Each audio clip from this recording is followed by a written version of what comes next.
எல்லாருமே இன்னைக்கு சோசியல் மீடியால செமாக்ளோட்டிட் அதாவது ஒபிசிட்டி ட்ரக்கை பத்தி நிறைய விஷயங்கள் சொல்றாங்க. நீங்க இந்த விஷயத்த கண்டிப்பா தெரிஞ்சுக்கணுங்க. India is a fastest growing obesity in the world. அதாவது நாலுல ஒருத்தருக்கு ஒபிசிட்டி இருக்குங்க. நம்மளுடைய இந்தியாவோட ஐசிஎம்ஆர் ஸ்டடியில என்ன சொல்லியிருக்காங்கன்னா 29% பீப்புள் ஆஃப் அடல்ட்ஸ்க்கு வந்து ஒபிசிட்டி இருக்குன்னு சொல்லியிருக்காங்க.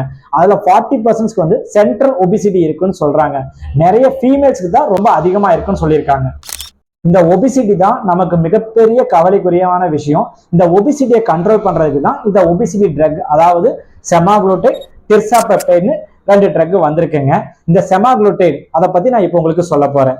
செமாக்ளோடைட்னா இது குளுக்ககான் லைக் பெப்டைட் அகானிஸ்ட்னு சொல்லுவோம். அதாவது நீங்க ஒரு சாப்பாடு சாப்பிடும்போது நம்மளுடைய குடல்ல இந்த குளுக்ககான் லைக் பெப்டைடுங்கிறது சுரக்கும். அது என்ன பண்ணும்னா நம்மளுடைய உணவுக்குழாய் இருக்குல்ல அதை இரைப்பையோட கேஸ்ட்ரிக் எம்டிங்க ஸ்லோ பண்ணும். அதே சமயத்துல நம்மளுடைய கணையத்துல இன்சுலின் செக்ரேட்டை ஸ்டிமுலேட் பண்ணும். ஸோ நம்மளுக்கு ஸ்லோ கேஸ்ட்ரிக் எம்டிங் நடக்குது, இன்சுலின் செக்ரேட் நடக்குது.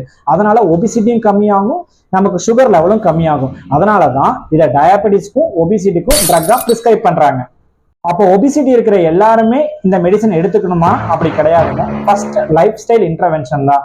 அதாவது நீங்க டயட் மாடிஃபை பண்ணணும், யோகா பண்ணணும், எக்ஸசைஸ் பண்ணணும், வாக்கிங் இந்த மாதிரி எல்லாம் போங்க. உங்க லைஃப் ஸ்டைல் மாடிஃபிகேஷன் பண்ணி அட்லீஸ்ட் 3 to 6 monthsல 5% ஆஃப் வெயிட் லாஸ் ஆகுதான்னு கண்டிப்பா பாருங்க.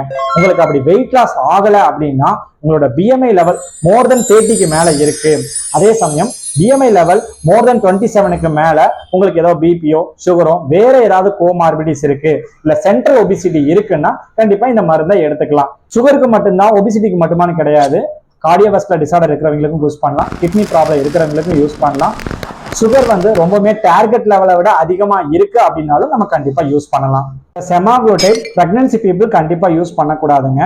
இந்த கணைய வீக்கம் அதாவது பான்கிரியாடைட்டிஸ் இருக்கிறவங்க கண்டிப்பா யூஸ் பண்ணக்கூடாது.